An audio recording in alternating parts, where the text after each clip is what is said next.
Good morning students, welcome to BIT YouTube channel. तो students, आज का जो लेक्चर हम लोग स्टार्ट करने जा रहे हैं और बीबीए थर्ड ईयर जो सब्जेक्ट मैं आप लोगों से डिस्कस करती हूँ that is entrepreneurship and small business development. और आज के इस लेक्चर में बेसिकली जो हम टॉपिक डिस्कस करेंगे that is small entrepreneurial development. इस टॉपिक से रिलेटेड आज हम इसके कंटेंट को डिस्कस करेंगे कि what are the factors that affects the entrepreneurial development, या फिर हम कह सकते हैं कि actually what is entrepreneurial development is, उसको आज हम समझने की कोशिश करेंगे। तो स्टूडेंट्स, क्लास को स्टार्ट करने से पहले मैं आपको इंस्ट्रक्ट कर दूं कि कंटेंट को समझने के लिए आपको वीडियो को लास्ट तक देखना है। कहीं भी कोई प्रॉब्लम है तो आप कमेंट सेक्शन में मेंशन कर सकते हैं। ऑडिबिलिटी इशू ना हो तो आप वीडियो को ईयरफोन्स के साथ सुनें। इसके अलावा कहीं भी कोई भी कंफ्यूजन है तो जैसा मैंने बताया आप कमेंट सेक्शन में मेंशन करते चलें। क्लास में अटेंडेंस काउंट करने के लिए आप कमेंट सेक्शन में अपना नेम मेंशन करें जैसे ही आप वीडियो को देखें।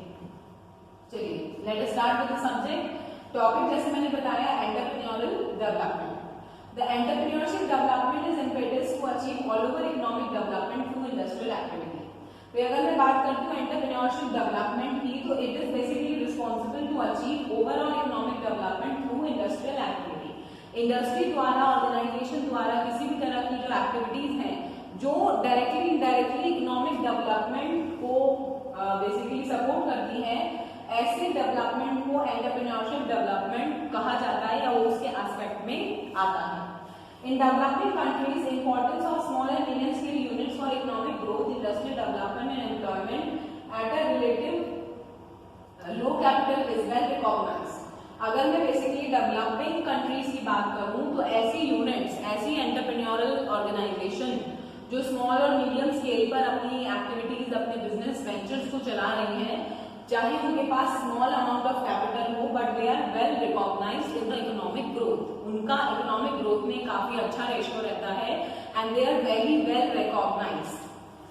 In small industrial unit entrepreneur is the centre point. भाई अगर कोई छोटी स्मॉल यूनिट है तो उसमें जो सेंटर पॉइंट है वो कौन होता है? एंटरप्रेन्योर होता है। Because he is the person who catalyze resources, bear risk and manage them so as to establish a viable and sustained employment generating entity. क्योंकि वो ही एक ऐसा इंडिविजुअल है, वो ही एक ऐसा व्यक्ति है जो किस चीज के लिए रिस्पॉन्सिबल है?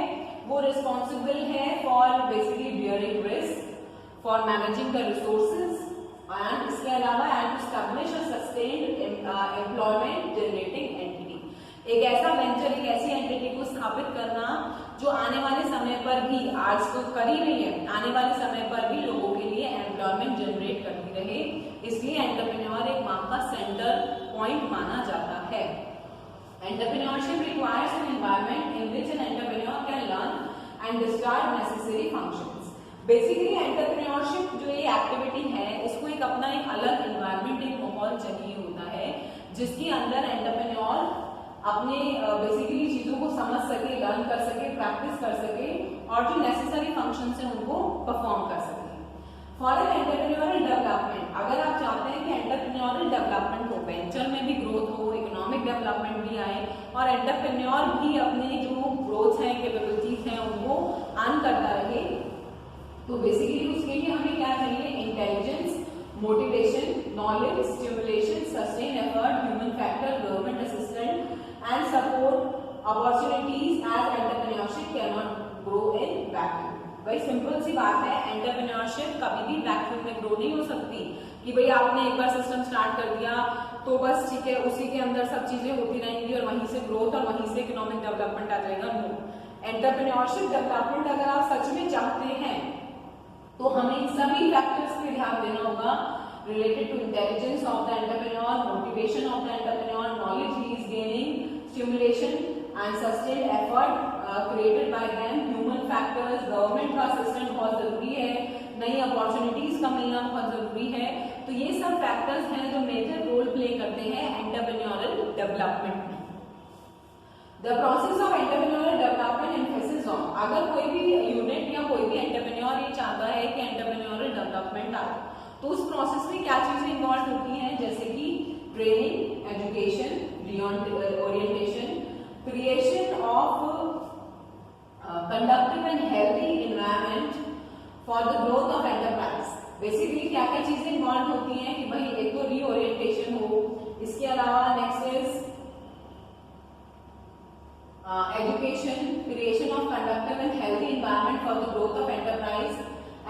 एंटरप्रेन्योरशिप डेवलपमेंट के 4 बेसिक इश्यूज हैं जो इसमें इन्वॉल्व है। अवेलेबिलिटी ऑफ रॉ मटेरियल्स या material resources, selection of real entrepreneurs, formation of industrial unit and policy formation for the development of the region. ये 4 बेसिक इश्यूज फिर भी हैं जो एंटरप्रेन्योरल डेवलपमेंट में फेस करने पड़ते हैं कि अवेलेबिलिटी ऑफ मटेरियल रिसोर्सेज, जो भी रिसोर्सेज रिक्वायर्ड है उनकी availability, selection of real entrepreneur, those who are capable in economic as well as entrepreneurial development, formation of industrial units, उनको फॉर्मेशन करना, एंड पॉलिसी फॉर्मेशन मतलब पॉलिसी स्थापित करना जिससे कि आप एंटरप्राइज का डेवलपमेंट ला सकें। ठीक है, इसके अलावा students, why there is a need for entrepreneurial development, क्या जरूरत है एंटरप्रेन्योरल डेवलपमेंट की? भाई एंटरप्राइज आपने सेटअप किया, उसके साथ साथ आपने अपने रिसोर्सेज को और चीजों को सेटअप कर दिया, आपने अपना वेंचर स्टार्ट कर दिया, कहीं ना कहीं से आप प्रॉफिट अर्न करना स्टार्ट कर देंगे, तो ओवरऑल एंटरप्रेन्योरल डेवलपमेंट की जरूरत क्या है, वो क्यों जरूरत है, उसको हम समझने की कोशिश करते हैं। The significant variable associated with economic development, entrepreneurship का डेवलपमेंट मतलब इकोनॉमी का डेवलपमेंट। अगर आप चाहते हैं कि ऑल ओवर इकोनॉमी में डेवलपमेंट आए तो एंटरप्रेन्योरशिप या एंटरप्रेन्योरल डेवलपमेंट होना बहुत जरूरी है।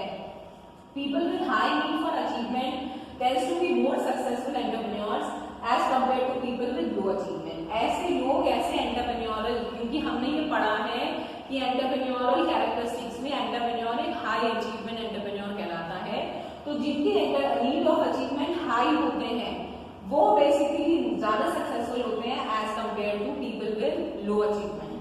The man behind a project rather than the physical and financial facility is the key entrepreneurial success.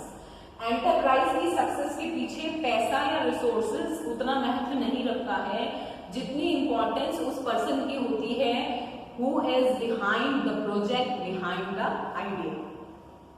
The objective of entrepreneurial training is to develop motivation and competence necessary for successfully launching, managing and growth of the enterprise. इसीलिए ये बहुत ज्यादा आवश्यक है कि all over entrepreneurial development हो, जिसके जरिए, जिसकी ट्रेनिंग के द्वारा एंटरप्रेन्योर जो है उसको समय समय पर प्रोत्साहन मिल सके, उसकी नॉलेज एनहांस हो सके, इसके अलावा वो सक्सेसफुल लॉन्चिंग, मैनेजमेंट और एंटरप्राइज की ग्रोथ में लग सके। जैसे कि एक एग्जाम्पल इसमें बताया है कि Gujarat the very first systematic effort to identify and develop new entrepreneur from the non conventional communities and occupational group in sustained manner began in 1970. During this period has made a beginning of training of entrepreneur focusing on unemployed engineers as a target group. From that time EDP strategy has been spread throughout the country. इसमें एक छोटे paragraph के जरिए मैंने यहाँ पर कुछ add on करने की कोशिश करी है कि हमें ये पता होना चाहिए कि भाई जो EDP है, एंटरप्रेन्योरल डेवलपमेंट प्रोग्राम्स की जो शुरुआत हुई या इस डेवलपमेंट के बारे में सोचा गया वो कब शुरू हुआ।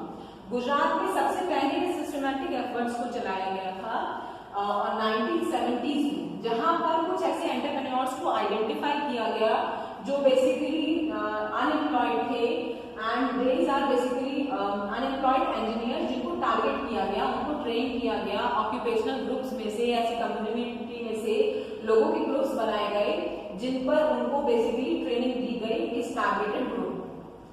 In 1960, Gujarat Industrial and Investment Corporation has introduced an innovation scheme of financing new entrepreneur. It was aimed to remove financial constraint faced by the competent entrepreneur, aspiring the individuals who failed to secure loan.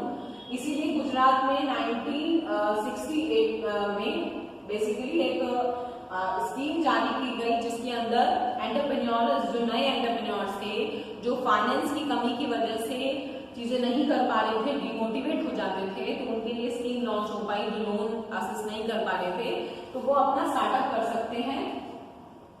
Attractive terms without significant collateral and security और the third party guarantee. सबसे important है 100% loan उनको जारी किया गया, किसी तरह की कोई सिक्योरिटी उन्हें नहीं रखनी थी, कोई थर्ड पार्टी गारंटी नहीं देनी थी। Under this scheme technical and non technical employees, young engineers, artisans, craftsman were finance. तो बेसिकली बच्चों इसकी शुरुआत इसलिए हुई है जिससे कि जो एंटरप्रेन्योर हैं जो किसी ना किसी वजह से डिमोटिवेट हो जाते हैं, उनकी नॉलेज एनहांस नहीं हो पाती क्योंकि काम ही नहीं कर पाते हैं, जो वो चाह रहे थे, जो उनकी कैपेबिलिटीज हैं, जो अपने कॉन्सेप्ट को वो दिखा सकते थे, उसको और फर्निश कर सकते थे, वो प्रैक्टिकली पॉसिबल नहीं हो पा रहा था। तो इसीलिए एंटरप्रेन्योरल डेवलपमेंट स्कीम्स चलाई गई, ट्रेनिंग प्रोग्राम्स चलाए जाते हैं, जिससे कि वो ऑल ओवर अपने स्किल्स को मेंटेन कर सके और एनवायरनमेंट के साथ साथ इकोनॉमी का भी डेवलपमेंट हो सके। अब हम बात करते हैं basically factors influencing entrepreneurship. Entrepreneurship does not emerge और ग्रो स्पॉन्टेनियसली, एकदम से डेवलप नहीं होती। कुछ फैक्टर्स होते हैं जैसे कि इकोनॉमिक, सोशल, गवर्नमेंटल और साइकोलॉजिकल। अब इसको एक एक करके हम डिस्कस करते हैं। जैसे कि इकोनॉमिक फैक्टर्स में क्या आता है, सबसे पहले आता है capital, most scarce resources but the most prerequisite to establish an enterprise. Capital बहुत ही ऐसा रिसोर्स है जो बहुत स्केयर है, आसानी से अरेंज नहीं होता है, मगर इसके बिना आप वेंचर को शुरू भी नहीं कर सकते हैं। Capital is regarded as the life blood of business, business की ब्लड है कैपिटल, पैसा नहीं है तो वेंचर नहीं चलेगा, कुछ समय चल भी जाएगा तो आगे जाके रुक जाएगा। तो it is very much important as it facilitate to combine other factors, जैसे प्रोडक्शन है, लेबर है, मशीन है, रॉ मटेरियल है। तो जितना ज्यादा कैपिटल की सप्लाई होगी उतना ज्यादा फैक्टर्स ऑफ प्रोडक्शन की सप्लाई बढ़ जाएगी। कैपिटल रुक गया तो प्रोडक्शन भी रुक जाएगी, लेबर भी रुक जाएगी। तो ये बहुत इंपॉर्टेंट फैक्टर है। इसके बाद लेबर की बात करते हैं। क्वालिटी और क्वांटिटी दोनों ही इंपॉर्टेंस रखती है। किस क्वालिटी की लेबर है और कितनी क्वांटिटी में लेबर है, ये आपकी प्रोडक्शन मेथड या प्रोडक्शन प्रोसेस को इम्पैक्ट करती है। नेक्स्ट अगर हम बात करते हैं रॉ मटेरियल्स की, रॉ मटेरियल भी बहुत इंपॉर्टेंट है एक्टिव इंडस्ट्रियल एक्टिविटीज के लिए। अगर रॉ मटेरियल अनअवेलेबल हो जाता है या फिर उसकी इनएडिक्वेट सप्लाई है तो भी कभी भी एंटरप्रेन्योरशिप एक्टिविटीज प्रोसेस नहीं कर पाएंगी। मार्केट भी एक इंपॉर्टेंट फैक्टर है। Size and composition of market, the rate at which market expand and how it is expanded, किस रेट पर मार्केट एक्सपैंड कर रहा है, किस तरीके से एक्सपेंड कर रहा है। तो मार्केट का साइज, मार्केट की कंपोजिशन को समझना भी एक इंपॉर्टेंट फैक्टर है एंटरप्रेन्योरल डेवलपमेंट के लिए। सोशल फैक्टर्स की बात करते हैं। Social factor comprises of literacy of entrepreneurship, social mobility, entrepreneurial security. जैसे कि legitimacy of entrepreneurship means the norms and value system prevailing in the social and cultural setting refers as legitimacy of entrepreneurship affects the entrepreneurial development। मतलब जो entrepreneur है वो किस social culture से आ रहा है, सोसाइटी के कौन से नॉर्म्स एंड बिलीव्स हैं जो उसको फॉलो कर रहे हैं, तो ये भी उसके इकोनॉमिक डेवलपमेंट पर, एंटरप्रेन्योरल डेवलपमेंट पर इम्पैक्ट करते हैं।